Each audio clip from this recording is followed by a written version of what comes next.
What is up, guys? Alex here. Have the brand new Apple 4K TV. This is just the Apple TV, but it comes with brand new features. Like, for example, one of the features is that it's able to play videos or movies at 4K, depending if you have a TV that can run the 4K. But nevertheless, this can definitely play videos and record videos at 4K, which is one of the new features that it brings on this brand new Apple TV. Like the old one, it didn't have. So this Apple TV, it's really not that pricey. It's like $180 on Best Buy. That's why I got it, and we need a new one. So really, it's the same design as the old Apple TV.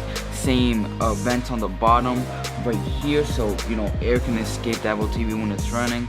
HDMI, you also have a LAN port to connect to your LAN cable, so you can have better Wi-Fi, and the power. So again, general specs, stuff like that. Sadly, you can't connect the USB, so if you wanted to play like external movies that you had in a USB drive, you won't be able to connect that. But I mean, it's Apple. They're trying to make it as simple as they possibly can, which is why I kind of like this. So like I said, for the box, it's the same design as last year's Apple TV. Now for the controller, they did revamp the controller, and personally I like this version of the controller way better. Just feels better. It has better buttons, in my opinion. The buttons are more precise. Overall, it has the volume up. As you guys can see here, all the buttons, in my opinion, they're more precise than last year. This is the last year's version. So as you guys can see right here, sometimes swiping up and left and right doesn't register on this controller, and that's fixed now on this one. So you're definitely able to play your videos and stuff like that, and pick out the video way more precisely than before. And it's just better in my opinion. And they did remove the menu button and added a back button, so instead of going to the menu, you just go back, which in my opinion is better. They also have a mute Siri button and mute your microphone audio button in case you use Siri. So yeah, they did change the controller, and it's not that bad. Personally, I like the new controller way better. The buttons are way more precise and stuff like that. They did change a couple of the buttons.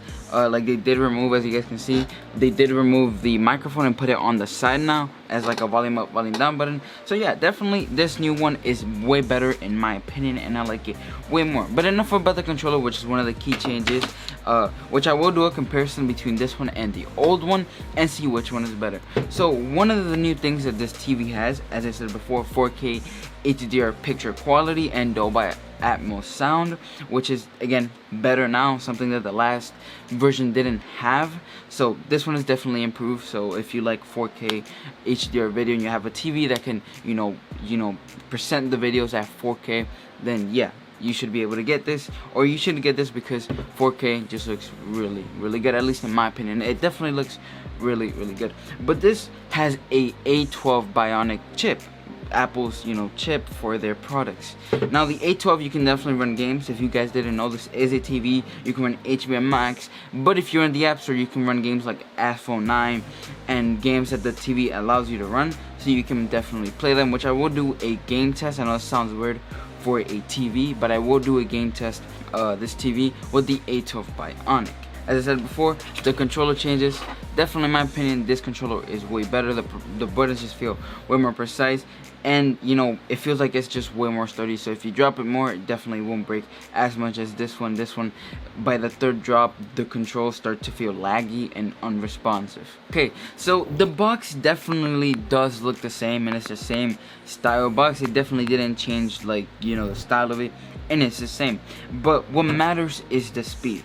On the last generation's Apple TV, you would be able to run a certain amount of apps, and sometimes the Apple TV would freeze and shut down, and you will have to restart it and then go back to what you were watching and stuff like that. So yes, the last one would definitely restart after a number of apps were open, like YouTube, HBO Max, Netflix, Hulu. If all those apps were open and kept open, then those apps would definitely make the original or the last generation Apple TV freeze.